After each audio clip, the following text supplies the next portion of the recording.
Hey everyone, my name is Bethlehem and today I'll be going over the 4 major sleeping disorders, which are insomnia, narcolepsy, sleep apnea, and night terrors. So to start off, insomnia is the persistent inability to fall or stay asleep. About 1 in 10 adults and 1 in 4 older adults in the US have insomnia. The 2 major quick fixes that are used are sleeping pills and alcohol. The way that sleeping pills works is that GABA, an inhibitory neurotransmitter, is released from one neuron and binds to the GABA receptors of the receiving neuron. In doing so, this causes the nervous system to slow down and thus give you that calming sensation that helps you fall asleep. Alcohol does a similar process where, because it's a depressant, it also slows down your neurotransmission and your nervous system, which causes you to want to fall asleep and gives you that drowsy effect.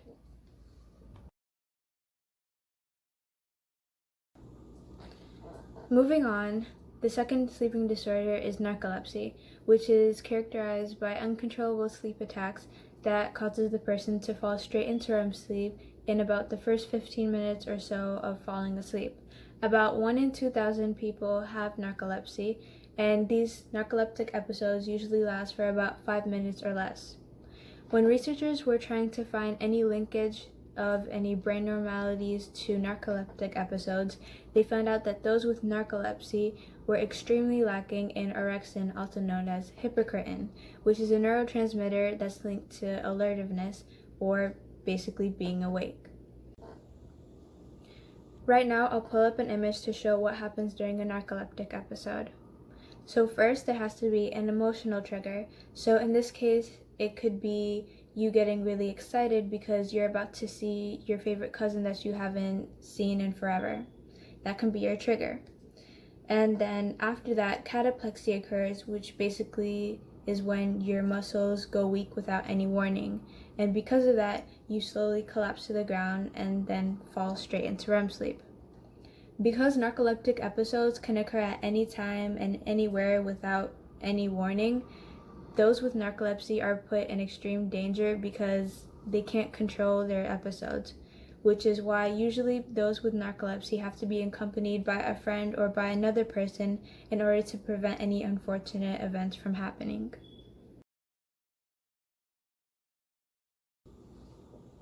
The third sleeping disorder is sleep apnea, which is when a person's breathing repeatedly stops and starts again throughout the night. About 1 in 20 people in America have sleep apnea, and sleep apnea is linked to obesity. So as the amount of obese people rises in America, so does the amount of people that have sleep apnea.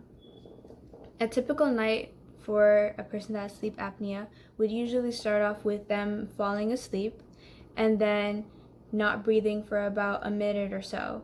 And because there's a decreased amount of oxygen in their blood, they wake up and snort in as much air as possible and have that cycle continue again and again throughout the night.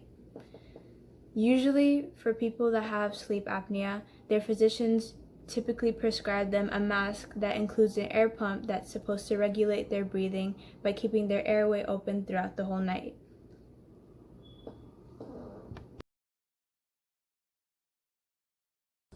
The last sleeping disorder is night terrors, which is characterized by episodes of high autonomic arousal that's usually accompanied by a fearful facial expression.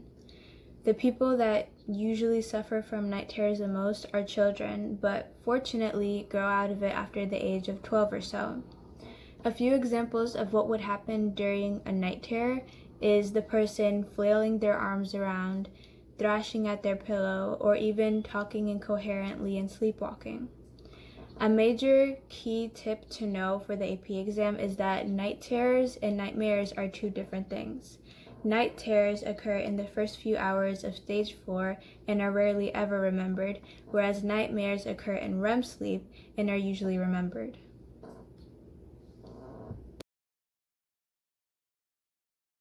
So just to recap, insomnia is the persistent inability to fall or stay asleep. Narcolepsy is characterized by uncontrollable sleep attacks that causes the person to fall straight into REM sleep. Sleep apnea is when a person's breathing stops and then starts again throughout the night.